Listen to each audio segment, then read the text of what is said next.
Hey, Disney cruisers, and welcome back to the DCL community where we are here to help you plan, prepare for, and get excited for your Disney cruise. You guys know me. I'm Rebecca, your host and admin of the DCL community. And today we are calling out all the parents, not just the moms. We're talking to some amazing moms today, but calling all the parents who are sailing on a Disney cruise and want to know the truth. Want to know how to really handle things on board. We are speaking your language tonight. So I'm so excited to have the team from My Path Unwinding Travel joining us. If you're coming in, please say hello. Let us know where you're watching from so we can say hi. And let's go ahead and have you guys introduce yourself. Angie, do you want to go ahead and get started? Absolutely. So I'm Angie Gargaro. I live in Minnesota, so it's always a pleasure when I can get down and go on a cruise, and hopefully when it's snowing and in the winter. I have two kids. They are 15 and 18, and they've been cruising since they were 3 on Disney Cruise Line. So I've gotten a lot of traction over the years on some of the ways to find it to be easier to cruise with all ages. I've been with My Path Unwinding going on my 4th year now, and I just truly am so grateful for everybody that's watching that makes the whole Disney Cruise Line community so fun to be a part of. Oh my gosh, thank you for saying that. Yes, and I know you guys probably got some snow this last couple of days, so it is the season, right? And Rachel, what about you? Hi, I'm Rachel Cooke. I've been with My Path Unwinding for a little over 2 years now.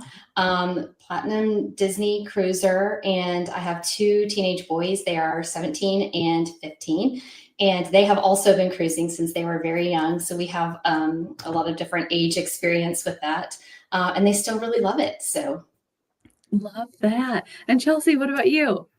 I am Chelsea Rousso from North Carolina, and actually, it is snowing currently.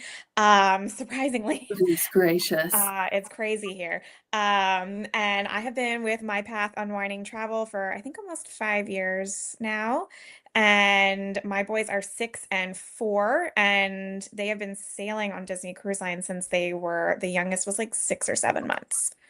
Oh my gosh, I love that. So we've got a ton of age ranges covered here. If you have any questions, please let us know. We have friends watching from New Jersey, Maine, some from Florida, where I'm assuming it's not snowing right now. If it is, the world is upside down. But as we're going through, please let us know about any questions. We're going to do our best to get to all of them. But if you're ready to book your Disney cruise, or maybe you're struggling, is a Disney cruise the best vacation for me? Should I go to the parks? What about Universal? This team has got your back, and their planning services are actually free for you to utilize. So that link at the bottom of the screen is to their page on the DCL community site. Just reach out, and they're happy to hop on a call and get you booked on whatever the most perfect vacation for your family is, mom hacks included. But let's go ahead. I'm already seeing questions come up. I'm going to jot these down as we get into our first tip. But Angie, do you want to kick us off?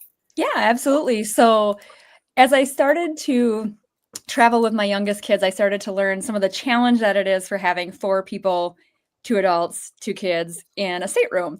And one thing we found that was not what I initially expected to be the challenge was that my kids cannot sleep with lights on. They didn't have night lights growing up. So when we got in the stateroom, they didn't want any light. And being young kids in an unfamiliar place, bathroom trips in the middle of the night became kind of a scary thing that I was like, as soon as I heard a move, I'm like, are they getting up? Are they moving? Are they safe?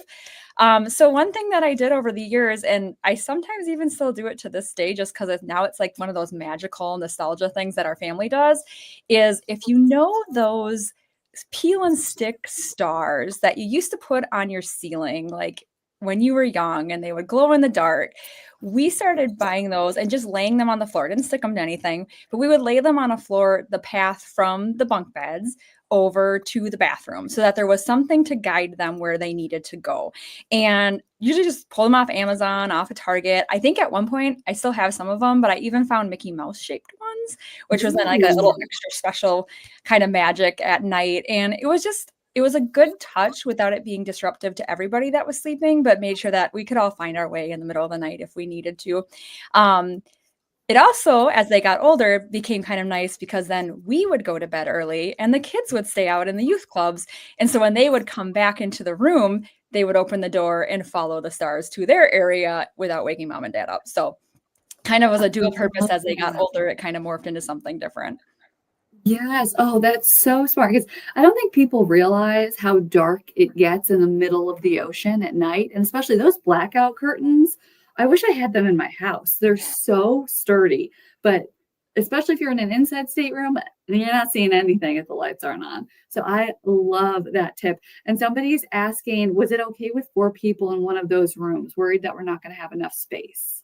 We still stay in a standard veranda room. We stayed in an ocean view room with the 4 of us with my 18-year-old, and they're just so happy to be on board. I think they would sleep on the floor if they would, but it has become more of a challenge as they've gotten older. Like my son is 6'1", so he usually sleeps on the sofa bed now and sticks my daughter up on top. But one thing that we really did found, which is also kind of another hack, is we would utilize the spa as the parents to go take a shower, get ready, and kind of be able to get ready for the day, and then come back and like curl my hair at the vanity stateroom. And then the kids would shower and get ready in the room. So then it wasn't as cumbersome with, 4 bigger adults getting ready. When they were younger, it wasn't as big of a deal. We would still kind of be like, okay, you get the kids ready and I'll go down and shower. So it's one of those other hacks that you can do. But I've always found you're not even in the stateroom as much as you think you might be, even with the little ones. It's usually when they're napping or when they're sleeping. So it's usually plenty of space for a family of 4 and 5 with that Murphy bed in some of the staterooms. We've brought a friend as well before, and that's worked out great. So it's just a matter of kind of perspective. If you're just happy to be on board, plenty of room. Totally agree. Yeah, and like you said, you're really not in the room all that much. And that what bonding is better than being in one cabin together, right? Oh, I love that. And Rachel, what about you? What's your first tip? Okay, my first tip has to do with adult dining, which I think most parents know is a good way to take advantage of some like me time when you've got the kids with you. But as our kids got older, we kind of stopped taking them out to the pool deck or to the buffet for dinner because our servers said, hey, have them come and eat in the main dining room. And they loved it. They felt so special. And, it was kind of a fun night for them too. So that's one thing you can do instead of just, feeding them chicken tenders. Although that's, your mileage may vary. Your kids may prefer that. Yes, I was going to say, still love the chicken tenders on board. And I know some parents will try and do, their dining or their, dining time as far opposite of their adult dining time too. So they can try and do both potentially. But I will never forget, my parents did that when we were younger. And my sister and I went to the show. And I remember I got a drink because they said I could for watching my sister, right? Built-in babysitter. It was part of the territory. But I remember I got my little smoothie receipt, and there was a line for the tip, and I had no idea how to tip. At that point, I was like 10 years old. And I went up to Paulo and I was like, can someone please help me? So just make sure your kids know how to tip if they're going to get that permission. But yes, enjoy the adult dining. It's the best. And Chelsea, you were talking about adult dining too, right? Yes. So piggybacking off of that, when my kids were like super little, and they still are, we've always been really hesitant to kind of do the adult dining because when you send them to the kids club, they can just go to one of the counselors and say, hey, I want to leave. And so that's always been a huge worry with our kids that, as soon as they get in there, they use the hand washing stations, 30 minutes, they're ready to leave. And so the servers at these adult dining establishments will make sure that your kids stay in the kids club. The last time we were dining at Enchante, my oldest was there as soon as we sat down for dinner, and I had like maybe 1 glass of wine in front of me. My oldest immediately texts through the app that he's done, he's ready to leave. So I pack up all my stuff. I was like, I'm gonna go get him. I don't get to enjoy this dinner. My friends and my husband will enjoy it for me. And my server comes rushing over and he says, where are you going? And I said, I'm going to go get my son from the kids club. He's done. He says, no, you're not going down there. Sit down. And he runs over to the phone, and they called down to the kids club and they said, they're enjoying their dinner. Tell them to stay. And so they kept my son entertained for another hour and a half so I could enjoy my dinner, and he stayed there. So that was fantastic. That is fantastic. I love the crew takes such good care of everybody on board, and they know that those moments are so special. And Rachel, going back to a quick question for you, Katie's wondering if you let your kids use their phones on the ship or not. We do. It's sort of a case-by-case basis. We usually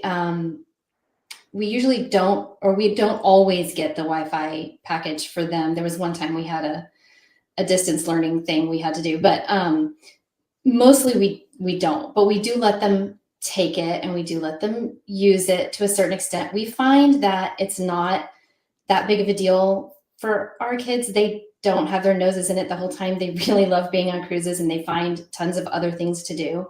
It's helpful for communication, between us and things like that. And sometimes for the other kids in the kids club or the teens club too, they can communicate with them.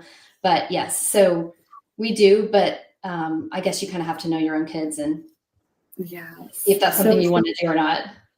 So true. Yeah. Having the ability to kind of text in the app or do iMessage is always great, but getting to just totally disconnect from the outside world. Like their friends from school are going to be there when they get home. Their Snapchat streaks or TikTok, whatever. I don't know. I'm not hip and cool. I do hip and cool. I sound like I'm 85, but you know what I'm saying. And then Chelsea, 2 questions for you. Somebody's asking, is Ashante worth it? Wondering about the cost, but it looks like it could be really good. It definitely is going to depend on your palate. Like I loved it. I have a more refined palate than my husband does.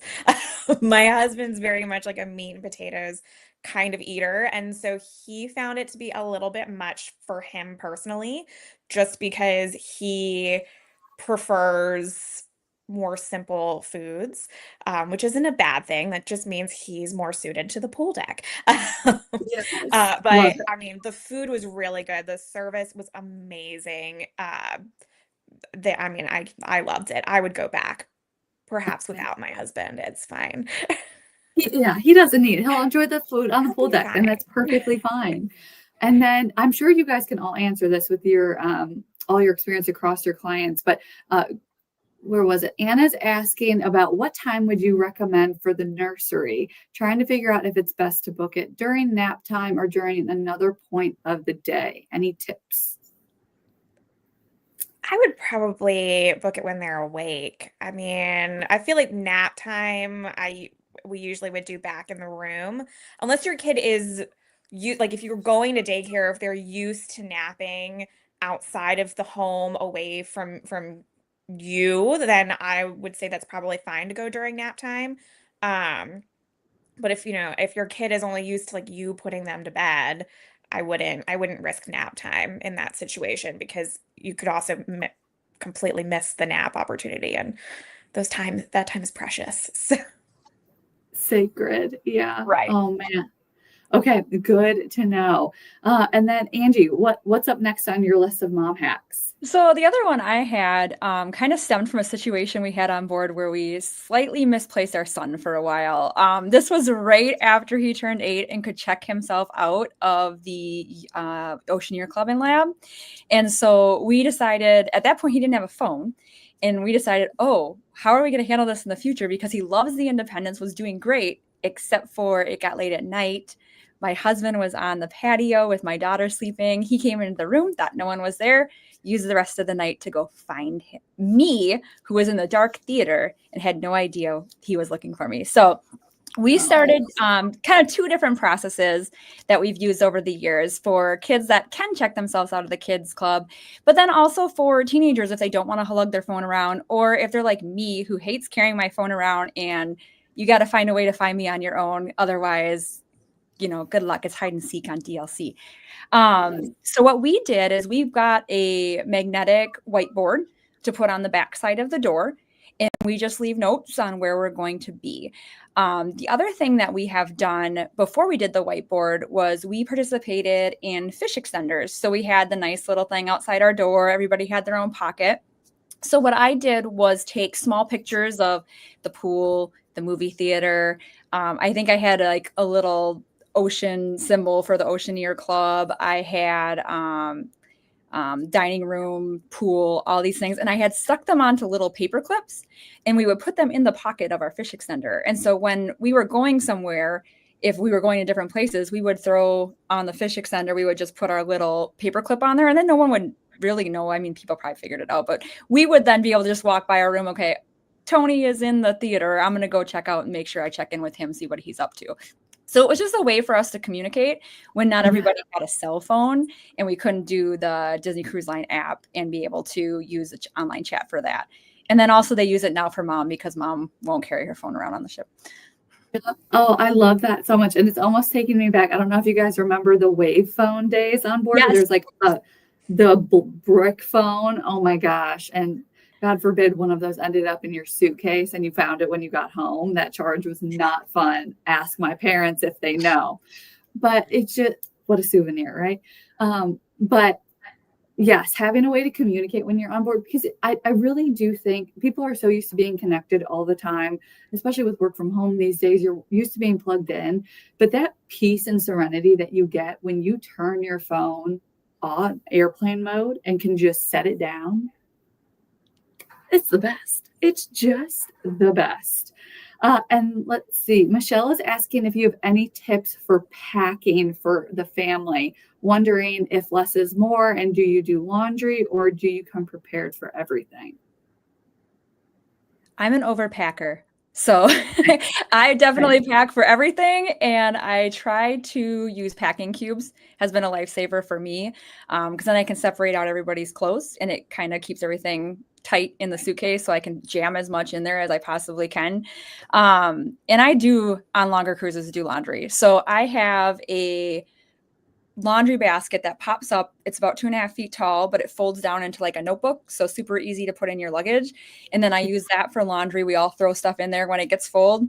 I then have something to drag down to the laundry room, throw some quick things in, bring it back to the room. And then also that when I'm done with the cruise, if there's that basket is full, I just dump that into my suitcase and sit on it until I can close it and worry about it when I get home. I Amen also to do that. laundry on cruises. I bring like a bag instead of the foldable one. So I bring a bag, and then when it's full, I do the laundry. And then usually when we're packing, because my kids are young and they can't roll their own luggage yet, we still just take like two big suitcases. Awesome. And so what I do is I fill up one with like the clean clothes I've already washed, and one with like our dirty clothes that I need to wash when I get home. And then I just kind of separate it that way so that I don't get confused when I get home and wash everything all over again. Yes, as fun as that would be. And I don't know if this is weird to admit to the internet, and it's probably TMI. I don't know if you guys do this too, maybe. But like the smell of the clean clothes and the clean clothes suitcase when it still smells like the ship when you get home, and you're just like, how do I preserve this smell forever? Maybe that's just a me thing, but I'm like, I never want to open this suitcase. Just stay in there.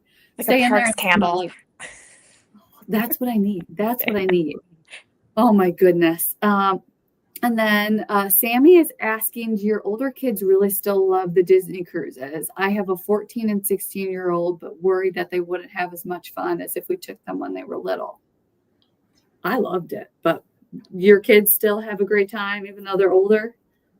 Yeah, I can speak to this. Yeah. So like I said, I've got two boys, 17 and 15. I think part of their love for Disney cruises is having done it their whole childhood. So they love getting back on the ships, right? But they also truly do enjoy the activities that are available. And actually, my kids, when they were younger, they did do the kids clubs. They're kind of like yours, Chelsea, where they might call us and be like, hey, we're ready to go. As they've gotten older, they don't spend a ton of time in the teen clubs. They do sometimes, and especially when we've traveled with friends, they love to use the games and things in there. But just like the trivia and all the shows that are available and the slides, and they really do in the movies. My kids find enough things to do. But I think this is one of those questions you have to ask yourself, what kind of kid do you have? Are they pretty good at entertaining themselves? Did those kinds of activities sound like things that they would enjoy doing? My kids love having the freedom now, especially that they're older too, to choose. That's like a novelty for them. I don't know. But if you have kids that need to be entertained every moment, the kids clubs are great for that. So if you think they would like it in there, that's a good thing. But I guess I'm just saying, again, it's sort of a know your kids type of situation. But yes, teenagers can love Disney cruises. Absolutely. I always say that Disney cruises were secretly designed for teenagers because I had the time of my life on board as a teen. But I think that's also where y'all's expertise comes in, because as much as we all love Disney Cruise Line, maybe Royal is the right fit, or Celebrity, just depending on where your family's from, where you want to go. maybe your kid has zero interest in the kids club. I know there was a question somebody sent in a little earlier about what to do with a shy kid. What your kid needs is going to vary. So that's why I think having a conversation with a travel advisor like the amazing ladies on this call it helps customize the vacation specifically for your family. So it's not a cookie cutter. Just because it works for me doesn't mean it's going to work for you, and that is okay. But while we're on the topic, any tips for traveling with shy kids? So mine are kind of like that, not to jump in again, but I wouldn't say they're shy. They're reserved, and they're not necessarily on a Disney cruise to make friends. It's not that they're not friendly, but that's not like their one goal, for the cruise. But if you do want them to do that, there's two things actually that you can do that can kind of help facilitate. Number one, join the Facebook group for your cruise. And sometimes there are parents that are willing to connect kids beforehand where they can maybe start texting or something like that. They can make plans to meet up. And then if that's not a possibility, that very, very first night in the teen clubs is super important. It's where everybody kind of meets everybody, and they all kind of buddy up and end up, meeting up at various times throughout the cruise. And that's really fun. Even if your kid is reserved, if they're willing to go to that first night and just kind of see how it is. And then for younger kids that are more reserved, what we did with ours, and I think this is pretty common, is that very first day when it's open house, you go in there, you show them everything that there is, the lay of the land, like, oh, look at this and look at these counselors if you ever need anything, and here's the restroom. And you know what I mean? It just, it kind of puts them at ease. And you too, maybe, if you're worried about that. So those would be my two things.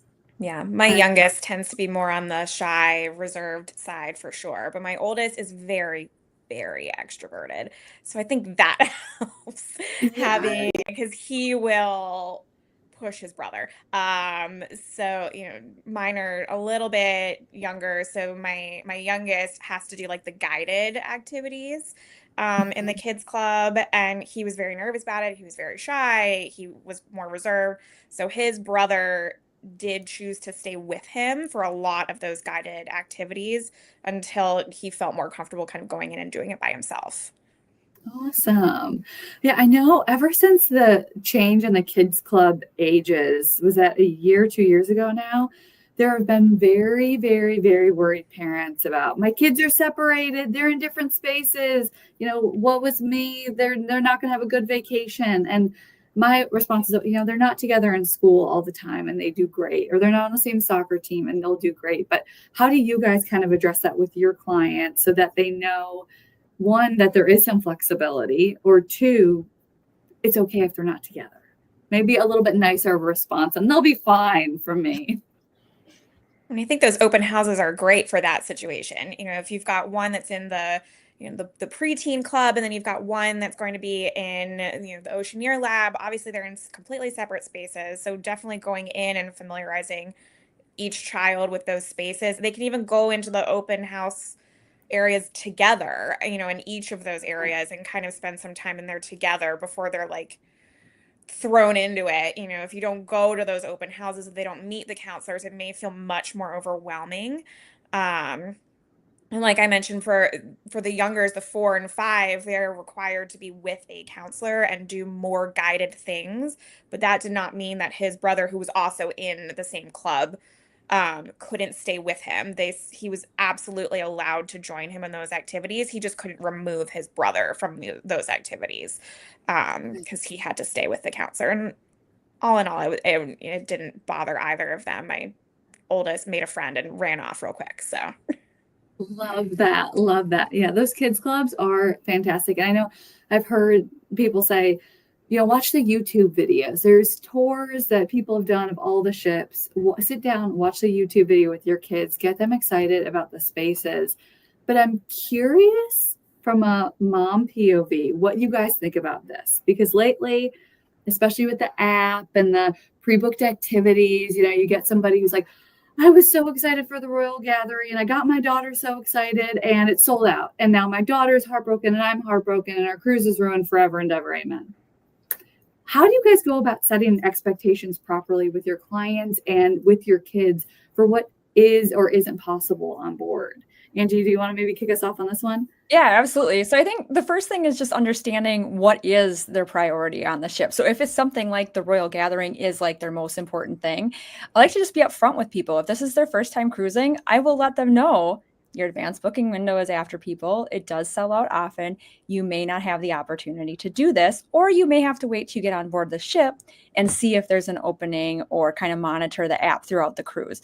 So it's never like a closed door, but I always like to just say, be prepared that this is something that you may not be able to participate on this cruise, but think about your future cruises. You'll be able to do this as you go up in your Castaway Club membership, things like that. But I think it's just, as a travel advisor, understanding your client's priorities to make sure that you can set those honest expectations with them, but then advocating for them and working with them so that they're prepared. So like if that's really what they want and they're a first-time cruiser, I'm like, okay, 11:55 p.m. the night before, I'm on text with you. Are you ready to go? Or if I'm doing it on their behalf, just making sure that everybody is set up. We know that's the priority, the first thing to book. You may not get these other things if that's the case, because we're going to focus on this. But, I think a lot of times just understanding that there are alternatives too. So if you don't get the Royal Gathering, the princesses are out during the cruise. Watch your Navigator app, go find them and line up for the meet and greet so that you can still get that photo together. Because as much as it is really great to have that assigned time and be able to meet with everybody at once and get your picture taken, it's not the only time. So it's really important also to help them understand what is available on the cruise beyond those kind of key highlights that everybody gets super excited about, and make sure that they book right at midnight on that first day. Oh, so true. I know so many people see what's in the app and they think that's it. That's all that's on the cruise. And I'm like, that's like 2% of it. Maybe there's so much else to look forward to. And I know we started getting into questions. I'm sure we missed tips from somebody. Where did we leave off? Anybody else have any other, or did we cover all the tips already? We might have. Are there any other tips that you guys have in mind? Anything else that we haven't shared yet that would be really helpful for parents who are nervous going into their first Disney cruise? I'm just going to look through questions and make sure we got everything. I would say, which is sort of kind of what Angie just said, but expanding on it just a little bit, is especially if you're a first-time cruiser or even first couple of times, like you said, Rebecca, it can feel like those are the only things to do. And if you're not able to pre-book any activities or anything like that, then what are we going to do on the cruise? I try to set my clients at ease that there are tons of other things to do. If you don't get to pre-book anything, there are still things to do. And also, sometimes you never know how your kids are going to react to the kids club. We've kind of spoken to that a little bit, if they're going to love it or if they're going to hate it. I mean, you might have a little bit of an idea, but you don't truly know, right, until you're there. But don't freak out if they don't love it. There are still plenty of things for you to do, together. And I don't know, that's just another thing. I think people think, oh, if I don't get this liquor tasting and if I don't get this Palo brunch and then the cruise is a disaster. But really it's not. Like I said, there's so many things to do. There's so much good food to have. You're going to have a great time. It's a Disney cruise. So yeah, so I tell my clients all the time that are considering sailing with like younger kids that may or may not be potty trained. A lot of times those parents get super, super worried that their kid is not going to be able to be in the pool. And I have sailed so many times with my two prior to either of them being potty trained, and not once did my kids ever look at the pool and have a meltdown about it. Like they just did not care about it. And my kids love the pool. On the cruise, they were so overstimulated by all the other options that I think our last cruise on the Treasure in May, my kids are 4 and 6 and have been on several cruises, was the first time they were ever like, let's go to the pool. And like they've been going on cruises since the youngest was a baby, and we have not once missed the pool. So I would not make the pool be this huge, big thing, because there's splash pads, there's entertainment, there's shows, there's the kids clubs, there's so much stuff to do, and you're on a new island every day. So when you wake up, yeah, there really is so much to do. It's always amazing to me. I'll be on the ship for how many days, and I'm like, I haven't even been to that part of the ship yet. I haven't even made it there because there's just so much to do. And Logan is asking, how young can you bring your kids on board the ship? And would you recommend doing that young, or would you wait until they're older and can remember it? Chelsea, I know you said your kids are younger, so maybe you want to take this one. 6 months for like Caribbean sailings, and then 12 months for like longer sail, like European sailings and things like that. So yeah, my youngest was about probably 7 months, I think, he actually stood up for the first time on the Disney Magic. It was magical. My heart. It was really cute. I mean, for me, if it's going to be like a once in a lifetime situation, I probably would not take a 6-month-old. But if the trip is for you, you're going with extended family, you have a slightly older child, or even if you just want to go and you know you're going to go again in a couple years, like take the baby. They're so cute. They're adorable. It's even if they don't remember it, you do. Like I said, my youngest stood up for the first time on a Disney cruise, and I have pictures of it, and I cry about it often. It was magical for me, and even if he doesn't remember it. Yes. Oh my gosh, it's so true. And if you haven't gathered from this conversation, Disney cruises are a little bit addicting, so this won't be your first and last one. You kind of get hooked real easy, and you can make payments over time. So you've got plenty of time to book one and pay it off. I think the only question that we missed was about safety. Did you really feel safe with your kids on board this ship? Worried about them running around and leaving them at the clubs? What do you guys think? I mean, personally no. always felt safe. There wasn't I don't know if in normal life I would let my 8-year-old check themselves out of a club and wander around, but on the cruise line, once he was acclimated with the ship, I felt comfortable with it, and because he had been on board before. I think just if you set guidelines with the kids, if they're on their own, just letting them know where they should go, where they shouldn't go, what to do if they get lost or they're in trouble, who they should reach out to. And I think just, the thought that Disney Cruise Line has put into the safety on board, I think is really paramount to other vacations that I've done, where I probably feel more safe on a Disney Cruise Line ship than I do in some other places with my younger kids. Yes. Oh, that's so true. And I know somebody is going to ask next. I know it's a matter of seconds. What about verandas, right? I've got a climber. I'm worried about my kid going out there. How did you guys feel about having veranda staterooms? How do you guys address that with your clients? Rachel, what do you think about this one? Yeah, so my 3-year-old, my second child, that's how old he was when he went on his first Disney cruise. And we were a little bit worried about this. I mean, not to the point that we wouldn't go, obviously, but so as you were saying, Disney is super conscious. I mean, this is a cruise line for families, right? And there's a way up high latch that they cannot reach. The door is actually too heavy for him at that point. Anyway, it's very heavy. And then it's we really were heavy. very, very specific about you're not allowed. I mean, and obviously this is another case of, your kids, but we told both of our boys, you're not allowed to go out here without us. There has to be an adult out there with you, and you're not to stand on the furniture, but it's a really high rail. And like I said, they've got all the normal, the really high latch and lock and the heavy door. So honestly, once we were there and kind of saw everything, it was fine. Yes.